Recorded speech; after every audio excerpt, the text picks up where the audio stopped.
बाहर जाना तो होगा ही, चाहे वो अध्ययन के लिए जाएँ, चाहे कार्य के लिए जाएँ। ऐसे में स्वयं में सुरक्षा की भावना कैसे महसूस कर सकती हैं? बहुत अच्छी एक प्रैक्टिकल ज्वलंत बात है ये, और इस पे सभी को बहुत अच्छी रोशनी की आवश्यकता है। हम सभी को जो स्पिरिचुअल नॉलेज मिली है, मैं उसी के आधार से इसका समाधान दूंगा। हमारे यहाँ छोटी-छोटी कन्याएं समर्पित हुई हैं और शिव बाबा ने उन्हें शिव शक्ति बना दिया है, उनके सोए हुए स्वमान को जगा दिया है। और एक बहुत अच्छी बात मिल गई है हम सभी को, हमें मिली, हमारी छोटी कन्याओं को मिली, माताओं को मिली, कि तुम्हारे वाइब्रेशंस अगर बहुत सुंदर होंगे तो दूसरों को तुम्हारे बारे में गलत फीलिंग्स, गलत संकल्प नहीं आएंगे। मुझे याद है, मैं जब बहुत छोटा था तो आबू के जंगलों में अकेला घूमने जाया करता था। 20 साल की आयु थी मेरी, तो डर तो लगता है, कहीं पता था यहाँ चीता होता है, कहीं यहाँ भालू होता है। तो मुझे बाबा की एक बहुत सुंदर बात मिली, मैं अपनी बहनों को वही सब कहना चाहूँगा कि अगर तुम योग युक्त रहती हो तो किसी को तुम्हारे बारे में संकल्प भी नहीं उठेगा। तो ये ठीक है कि आज का माहौल थोड़ा निगेटिव हो गया है और माँ बाप का डरना बिल्कुल स्वाभाविक है, लेकिन हमारे पास ऐसी भी बहुत सारी कुमारियाँ हैं, मेरे साथ भी हैं, मुझे उन पे ऐसा कॉन्फिडेंस रहता है वो संसार में अकेली कहीं भी घूम आए, कोई उनकी तरफ देखेगा भी नहीं, क्योंकि उनका अपना चरित्र, उनकी अपनी पवित्रता बहुत स्ट्रॉन्ग है। तो विश्वास बढ़ाना पड़ेगा और इतने डर की भी आवश्यकता नहीं है। मैं एक सुंदर सा फॉर्मूला सबके सामने रखता हूँ। हमें ये याद रखना चाहिए कि हमारे हर संकल्प में क्रिएटिव एनर्जी है। जो संकल्प हम बार बार करेंगे उसको हम क्रिएट करेंगे। घर से आप निकल रही हैं और आपके मन में एक भय है कहीं कुछ हो ना जाए, और आपके कदम ही डर के साथ उठ रहे हैं, तो आप निगेटिव एनर्जी फैला रहे हैं और देखने वालों को उसका प्रभाव होगा और उनको वैसे ही थॉट्स आएंगे। आप बिल्कुल लगन से चलो, मेरे साथ तो भगवान है, सर्वशक्तिमान है। जो आपके पावरफुल वाइब्रेशंस होंगे वो दूसरों के निगेटिव वाइब्रेशंस को समाप्त करेंगे।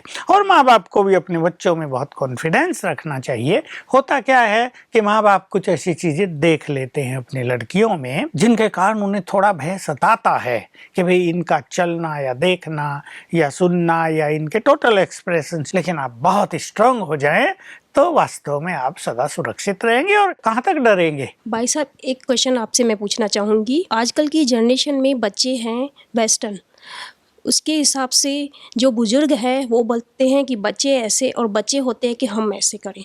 तो इस बात का बैलेंस हम कैसे बनाए रखें? बिल्कुल, बच्चों के मन में ये फीलिंग अवश्य होती है कि हमारे जो बुजुर्ग हैं, दादा दादी हैं या बुजुर्ग माँ बाप हो गए हैं, वो ओल्ड फैशन लोग हैं, उन्हें आजकल की दुनिया का क्या पता। हम अगर इनके साथ चलेंगे तो हम इस कंपटीशन में पीछे रह जाएंगे कहीं ना कहीं। और जो बड़े हैं, बहुत बड़े बुजुर्ग उनके हैं, उनको तो वो कुछ समझते ही नहीं, कि इनको तो कुछ पता ही नहीं आजकल की दुनिया का। जब ये थे तब तो कहीं स्कूल भी नहीं थे, कन्याएं पढ़ने भी नहीं जाती थी। अब युग बदल चुका है। लेकिन कन्याओं को अपने श्रेष्ठ चरित्र के द्वारा अपने माँ बाप और दादा दादी को निश्चिंत कर देना चाहिए। और ऐसे बहुत सारे फैमिलीज हैं जहाँ बड़े लोग अपनी कन्याओं को ऐसा एजुकेट करते हैं और उन्हें निर्भय बना देते हैं कि तुम जाओ कहीं भी और कोई तुम्हें कुछ नहीं कर सकेगा। तो बच्चों से एक भय निकालने की भी जरूरत है। एक बात भ्राता जी, जो वेस्टर्न कल्चर की आई है, क्या कहेंगे? वेस्टर्न कल्चर को एक वर्ग, हमारे पास दो वर्ग हैं। एक वर्ग ऐसा है जो हमारी पुरातन संस्कृति को मानता है, दूसरा वर्ग ऐसा है जो कहता है कि ठीक है, नई बातों को हमें ग्रहण करना चाहिए, स्वीकार करना चाहिए। और युवा वर्ग खास करके इस बात को मानता है, जैसे श्री ने भी कहा कि भाई ये तो मेरी चॉइस है कि मैं क्या पहनती हूँ, कैसे चलती हूँ, कैसे रहती हूँ, मुझे अपने जीवन को जीने का तो अधिकार है। बैलेंस कैसे रखा जाए? और साथ ही क्या वेस्टर्न कल्चर का ये जो पहनावा ओढ़ावा है, क्या ये भी कहीं ना कहीं असुरक्षा की भावना पैदा कर रहा है? ऐसा है कि वेस्टर्न कल्चर तो आ गई है, अब हम ये कहें कि वो ख़राब है, उसको नहीं अपनाना चाहिए, ये कहने से तो काम नहीं चलेगा। अब उसमें अट्रैक्शन है और युवा वर्ग क्या बड़े लोग भी उसकी ओर अट्रैक्ट हैं, तो we have to accept it. लेकिन बात ये है कि जैसा इन्होंने कहा कि पुरुषों की गलतियां होती हैं ज़्यादा, हम भी ये देखते हैं। और इन सब गलतियों का कारण मनुष्य के अंदर बढ़ी हुई वासनाएँ हैं एक्चुअली। हम अगर मूल बात पे आएँ, मेरे साथ ऐसी लड़कियाँ मिलने आती हैं जिनके कपड़े देखकर मुझे लगता है इनके विचार कैसे होंगे, फिर भी आए हैं तो चलो मिल लेता हूँ। और जब उनके क्वेश्चन सुनते हैं तो लगता है उनके विचार तो बड़े महान हैं। तो मुझे भी ये मानना पड़ा है कि कपड़ों से हम मनुष्य के चरित्र को नहीं जोड़ सकते हैं। सचमुच उनके विचार देख के लगता है कि सचमुच दे आर ग्रेट। तो वेस्टर्न कल्चर आ गई है और ऐसी बुरी बात भी नहीं है। जैसा मैंने कहा, संसार जिस फ्लो में चलता है, जो बहाव होता है, उसमें सभी बह जाते हैं।